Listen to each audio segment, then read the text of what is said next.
Campaign calling media আপনাকে স্বাগত। রাহুল দা, আমি শুরুতেই যে কথা বলবো যে দুর্গাপুজোর অনুদান, যে অনুদান নিয়ে একদম প্রচন্ড বিতর্ক এই মুহূর্তে রাজ্যে, সেই অনুদান নিয়ে আজ ডিভিশন বেঞ্চে ঠিক কি হলো যদি একটু বলেন।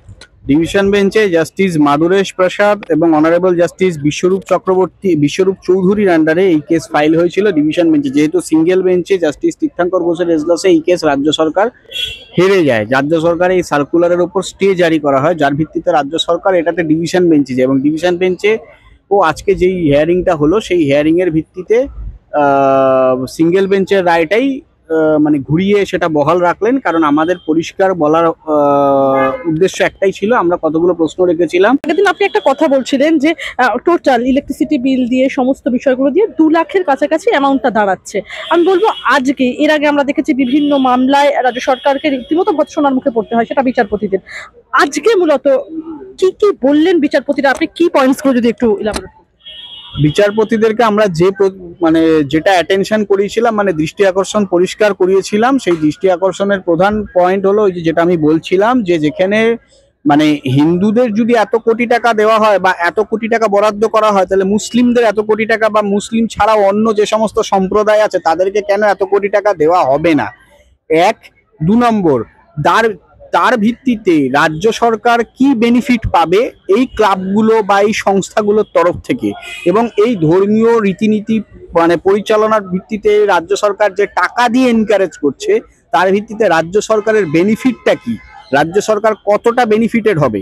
2 নম্বর আর 3 নম্বর হচ্ছে যে এই যে যেখানে আমরা দেখেছি এবং সেই ভার্ডিক্টও আমরা টেনেছি যে রাজ্য সরকার যে ডিএ দিতে পারছে না, 25% ডিএ দিতে গেলে সুপ্রিম কোর্টে অন রেকর্ড বলেছে রাজ্য সরকারের কোমর ভেঙে যাবে।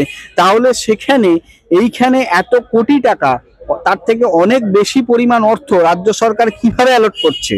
পাশাপাশি আমরা এটাও বলেছি যে এখন নতুন রাজ্য সরকার যে স্কিম বার করেছে কি আপনার পাড়া আপনার সমাধান, ও ভয়ের চোটে চোর মমতা এখন সার্কুলার জারি করেনি, অথচ কাজগুলো শুরু করেছে, কোনো ফান্ডও রিলিজ করেনি। ওই যে আমার পাড়া আমার সমাধান নাকি আপনার পাড়া আপনার সমাধান, এই স্কিমে যে বুথ পিছু 10 লাখ টাকা করে দেওয়া হচ্ছে, তার পরিমাণটা গিয়ে দাঁড়াচ্ছে 60 লাখ টাকার মতো। ওই চোর মমতা নবান্নতে প্রেসমিট করে তার নিজের টাকার অঙ্ক সে নিজেই বলেছিল, অথচ ডিএ দিতে খরচা হলে কত মানে 60 কোটি টাকা এরকম কিছু না, 6 কোটি টাকা এরকম, কিন্তু ডিএ দিতে গেলে নবান্নের পরিসংখ্যান অনুযায়ী বা চোর মমতার পরিসংখ্যান অনুযায়ী সেটা দিয়েছিল প্রায় 3.5 কোটি বা 4 কোটির আশেপাশে। তাহলে এই 3.5 কোটি 4 কোটি টাকা দিয়ে ডিএ মেটাতে পারছে না, অথচ কোটি কোটি টাকার পুজোর অনুদানে খরচ হচ্ছে। আপনার পাড়া আপনার সমাধানে বা আপনার পাড়া আপনার সমাধানে এত টাকা অ্যালট হচ্ছে কিসের ভিত্তিতে, এই টাকার সোর্স অফ ফান্ড কি? তখন সেই জায়গায় রাজ্য সরকারকেও সেইভাবে বিচারপতিরা আমাদের প্রশ্নটা শোনার পর মাননীয় বিচারপতিগণ সেই প্রশ্নটা রাজ্য সরকারের তরফে ছুড়ে দেন, এবং রাজ্য সরকারের তরফে সেখানে সদুত্তর পাওয়া যায়নি। রাজ্য সরকারের তরফ থেকে খালি একটাই কথা বলা হচ্ছে, এটা প্রেস্টিজিয়াস ইস্যু, সেই জন্য রাজ্য সরকার এবং এই যে একটা সমাগম, বিপুল সমাগম হয় এবং এই বিপুল সমাগমের ভিত্তিতে অনেক পুলিশ এনগেজ থাকে। আমরা তখন পরিষ্কার বললাম, যদি পুলিশ এনগেজ থাকে, যে আইপিএস লেভেলের যে পুলিশগুলো তারা ছাড়া যারা স্টেট লেভেলে পুলিশ আছে তাদেরও ডিএটা বকেয়া, তাদেরও ডিএ পায় না।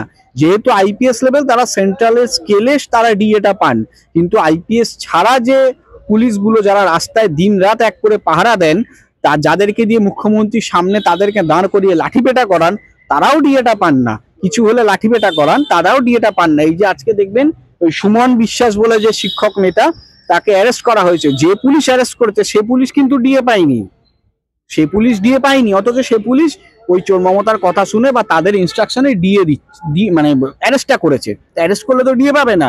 গণতন্ত্রের কণ্ঠরোধ করার জন্য যে পুলিশকে চোর মমতার সামনে রাখে, সেই পুলিশের ডিএটাও তারা দেখছে না, সব থেকে বড় কথা হচ্ছে। তাহলে আপনি যেমনটা বলছেন যে তাহলে সিঙ্গেল বেঞ্চের রায় কোথাও গিয়ে প্রিজার্ভ করা হলো ডিভিশন বেঞ্চ, একদমই তাই। রাজ্য সরকারের কাছে কি আর কোনো পথ খোলা না? রাজ্য সরকারের পথ ওই যে একটাই খোলা আছে এখন, তার রাজ্য সরকারের পথ হচ্ছে তারা সুপ্রিম কোর্টে যেতে পারে। আমরা শুরুতেই বলেছিলাম সিঙ্গেল বেঞ্চে যখন রাজ্য সরকার হেরেছে, তখন আমি একই কথা বলেছিলাম যে এর জন্য যদি সুপ্রিম কোর্ট পর্যন্ত যেতে হয় আমরা সেটাই যাব সুপ্রিম কোর্ট পর্যন্ত। কিন্তু এই যে অনৈতিকভাবে টাকা দেওয়া এবং অনৈতিকভাবে নিজে মানুষকে ওই টাকা দিয়ে তাদেরকে নেশার মধ্যে জালে জড়িয়ে ফেলা এবং সেখানে তাদেরকে গ্র্যাব করে ভোট আদায় করা, এটা করতে দেওয়া আর হবে না। রাজ্য সরকার যে যে রকম ভাবে অনৈতিক কাজ করবে, সব রকম এই অনৈতিক কাজ এই কোর্ট করে, এই কোর্টের মাধ্যমে, সেটা আমরা বিগত দিনেও বন্ধ করেছি। যখন এসএসসি কাণ্ড হয়েছিল, এসএসসি তে যখন group C group D panel cancel হয়েছিল, সেই সময় গোটা রাজ্যবাসীর মনে থাকবে জাস্টিস অমৃতা সিনহার এজলাসে আমরা ফাইল করেছিলাম যে এই 20,000 25,000-এর যে চোর মমতা স্কিম করেছিল এবং সার্কুলার করেছিল, সেইটাও স্টে হয়েছে। আজকে রাজ্য সরকার ডিভিশন বেঞ্চে হারলো, আর পরবর্তীকালে সুপ্রিম কোর্টে গেলে সুপ্রিম কোর্টেও হারবে, কোনো অসুবিধা নেই, আমরা রাজি আছি। রাজ্য সরকার যত দূর যাবে আমরা তত দূর যেতে রাজি আছি। অবশ্যই তো, এখন এ রাজ্যের পুলিশ তো মানে এতটাই মানে তৃণমূলের, আমি তো বলি যে পুলিশ এখন তৃণমূলের ক্যাডার হয়েছে। এখন সব থেকে বড় কথা হচ্ছে প্রতিবাদের কণ্ঠ রোধ করার জন্য মমতা, এই চোর মমতার সরকার পুলিশকে সামনে রেখে পুলিশের মানে যে মিসইউজ, পাওয়ারের যে মিসইউজ, সেই মিসইউজটা পুলিশের করছে, এবং সেটা যখন এখানে যখন কোর্টে আসছে, এবং কোর্টে আসলে তাদের তখন নাকানি চোবানি খেতে হচ্ছে এবং তাদেরকে ভৎসনার মুখে পড়তে হচ্ছে। এরকম আমরা একাধিক মামলায় দেখেছি। আপনাদের মনে থাকবে আনিস খানকে মেরেছিল, আনিস খানকে মেরে দেওয়া হয়েছিল। প্লাস আপনাদের মনে থাকবে ভাঙড়ের এমএলএ নওশাদ সিদ্দিকীকে আন্দোলনের জন্য গ্রেপ্তার করা হলো। এখন সব থেকে বড় কথা কি জানেন তো, বড় কথা হচ্ছে পশ্চিমবঙ্গের আপনারা যদি দেখেন গোটা শিক্ষা সেল ইনক্লুডিং পার্থ চ্যাটার্জি এই চোরেদের দুর্নীতির দায়ে জেলে, আর যারা বিরোধীরা যারা জেলে যাচ্ছে তারা কিন্তু দুর্নীতি করে যাচ্ছে না, তারা যাচ্ছে প্রতিবাদ করতে গিয়ে। তো এই প্রতিবাদ করার যে ক্ষমতা, সেই ক্ষমতাটা আছে, এবং প্রতিবাদকে এভাবে দমিয়ে রাখা যায় না। একটা সুমন বিশ্বাসকে অ্যারেস্ট করলে 1000টা সুমন বিশ্বাস তৈরি হয়ে যাবে। আন্দোলনে নিয়মই হচ্ছে বিরোধী আন্দোলনে মুখ রাস্তাতেই তৈরি হয়ে যায়। সুমন বিশ্বাস বহুল প্রচলিত নাম এই মুহূর্তে, কিন্তু সুমন বিশ্বাসের ব্যাকগ্রাউন্ড কেউ নয়, মানে সুমন বিশ্বাস কোনো রাজনৈতিক দলের সাথে যোগাযোগ রাখছে না বা রাখেওনি। এরকম এই যে ভাস্কর বলে যে ছেলেটি আছে সংগ্রামী যৌথ মঞ্চের, এও সরকারি কর্মচারী। তো সেইভাবে এরকম ভাবে আন্দোলনের রাস্তাতেই মুখ, আন্দোলনের মুখ তৈরি হয়ে যায়। তো একটা মুখকে আটকে রাখবে, কত মুখকে আটকে রাখবে? আমি একটা প্রশ্ন করব যে গতকাল বিধাননগর পুলিশের ডিসি, বিধাননগর থানার ডিসি, তিনি অনিশ সরকার একটি সাংবাদিক বৈঠক করলেন এবং সেই সাংবাদিক বৈঠক করে একটি অডিও ক্লিপ তিনি প্রকাশ করেন। আজ এসএসসি অভিযানে গন্ডগোল হতে পারে, আগুন ধরানো হতে পারে, এই কথা শোনা যায় ওই অডিও ক্লিপে।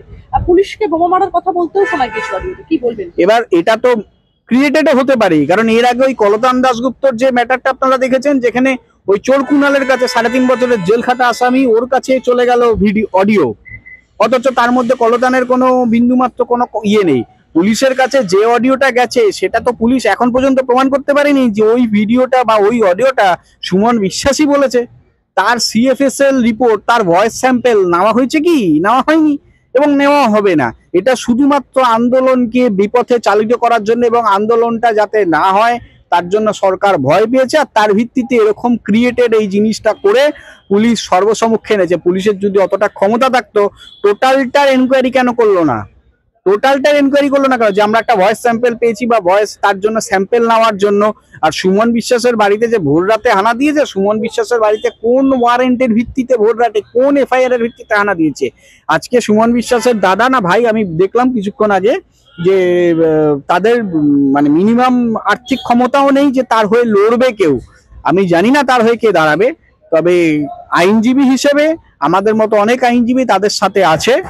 এবার ওনারা যদি মনে করেন ওনারা মানে আসতে পারেন, কথাবার্তা বলতে পারেন, আমরা নিশ্চয়ই যতটা আইনি সহায়তা করার আমরা করব। আমি একটা প্রশ্ন করবো যে আন্দোলন কি অপরাধ? এটা চাকরিহারা শিক্ষকদের প্রশ্ন। এই রাজ্যে এই মুহূর্তে আন্দোলন করা, ওই ডাকাতরানি চোর মমতার বিরুদ্ধে আন্দোলন করাটাই হচ্ছে সব থেকে বড় অপরাধ। সে যেমন মোদির বিরুদ্ধে বললে সেটা ভারত বিরোধী কথা, রাজ্যে ঠিক ওই চোর মমতার বিরুদ্ধে বললে তুমি অ্যান্টি সোশ্যাল বা তুমি মাওবাদী, এরকম একটা বাতাবরণ তৈরি হয়ে গেছে। এখন সেটাই চলছে। আমি একটা প্রশ্ন করবো সুনন্দা, যে বোলপুর থানার আইসিপি কথা বলার অভিযোগে উত্তাল হয়ে উঠেছিল রাজ্য রাজনীতি। এই যে ভয়েস ক্লিপিং এর প্রসঙ্গ আছে, সেই প্রসঙ্গে এই কথাটা উঠে আসে রিলেভেন্ট হিসেবে। তো সেক্ষেত্রে অনুব্রত মণ্ডল অবশ্য পরে ক্ষমাও চেয়ে নিয়েছিলেন, এরপরে 3 মাস কেটে গিয়েছে। এবার এই নিয়ে আদালতের দ্বারস্থ হলেন তৃণমূল নেতা অনুব্রত মণ্ডল, আগাম জামিনের আবেদন করলেন। কিভাবে দেখছেন? পুলিশ কেন তাকে সেই সময় অ্যারেস্ট করেনি? বোলপুর থানার আইসিকে যে বলেছে, সে তো বকলমে সেটা স্বীকার করেছে যে সে তো কখনো একবারও বলেনি যে এই ভয়েসটা আমার নয় বা আমি কথা বলিনি। তার মানে ওটাও এগ্রিড করেছে। ও ক্ষমা চাওয়া মানে ওটাও এগ্রি করলো যে হ্যাঁ আমি এটা নিজে অ্যাফার্ম করলাম যে এইটা আমার ভয়েস, এটা আমি বলেছি ভুল ঠিক।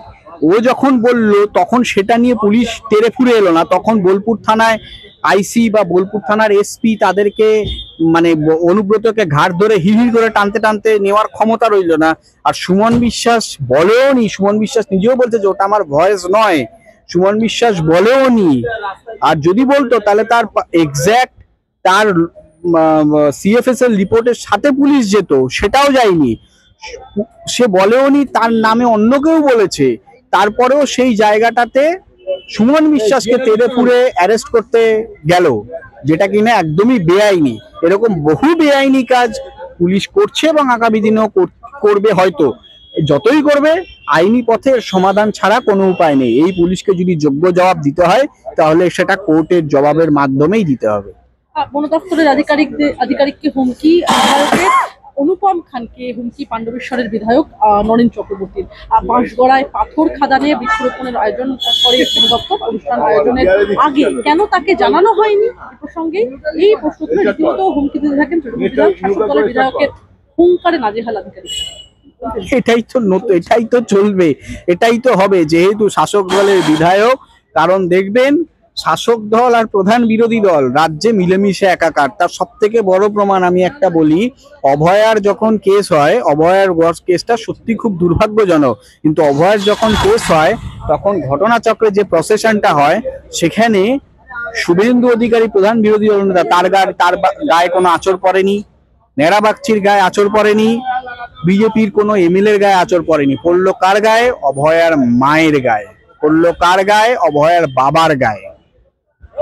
এটা চাইলেই ওনারা বাঁচাতে পারতেন। ওনাদের ফ্রন্টে রেখে যা করার সেটা ওরা মাইলেজটা নিয়ে নিলেন, কিন্তু অভয়ার মা বাবার প্রতি ব্যক্তিগত সিম্প্যাথি আমার অনেক আছে, কারণ আমার পরিবারেও বোন আছে, আমার পরিবারেও মেডিকেল ঘটনাচক্রে সে মেডিকেল ফিল্ডেই আছে।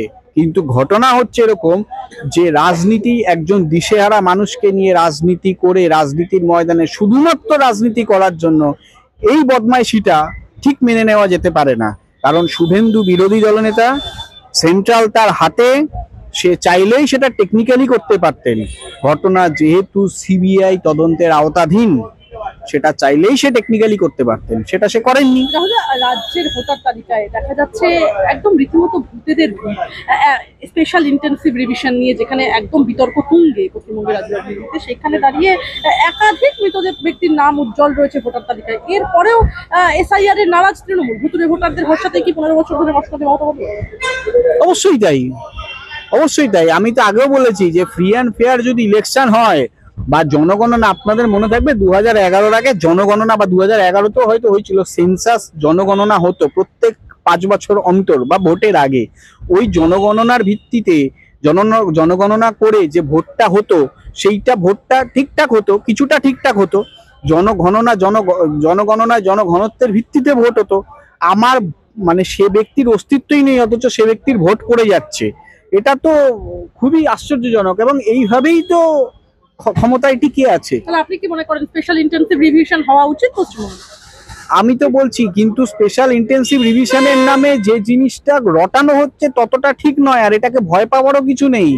সব থেকে বড় কথা, ওই জায়গায় কন্ডিশন গুলো যদি লেখা আছে, যেগুলো লেখা আছে সেটা যদি একটু ভালোভাবে পড়া যায়, ওর মধ্যে পরিষ্কার লেখা আছে যদি আপনার কিছু না থাকে, মাধ্যমিকের আইডেন্টি কার্ড, অ্যাডমিট কার্ড আছে, সেটা দিলেও তো হবে। তাহলে মাধ্যমিকের অ্যাডমিট কার্ড না দিতে না পারার কোনো সমস্যা নেই, তাহলে সেটা দেওয়া যেতেই পারে। ভয় পাওয়ার কিছু নেই। পরিস্থিতিটাকে, এই জিনিসটাকে মানে এমন ভাবে রটনা করা হচ্ছে, মানে বিরাট কিছু ব্যাপার। এটা আদতেও বিরাট কিছু না, এটা খুব সামান্য ব্যাপার, এটা খুব নমিনাল, এটা রুটিন এনকোয়ারি, এটা চলবে, এটা চলছে। আর এটা যে এতটা হাইলাইট করা হচ্ছে, তৃণমূলের অসুবিধা হচ্ছে, তাই জন্য তৃণমূল এটাকে হাইলাইট করছে। কেন তৃণমূল জানে এটা যদি প্রায়োরিটিতে মানে প্রায়োরিটি দেওয়া যায় এবং এটা যদি সঠিকভাবে রান হয়, তাহলে তৃণমূলের অসুবিধা। কারণ অনেক যারা মৃত ভোটার, যারা ভুয়ো ভোটার, তাদের নাম বাদ পড়ে যাবে, তাতে সেক্ষেত্রে তাদের ভোটার তো কমে যাবে।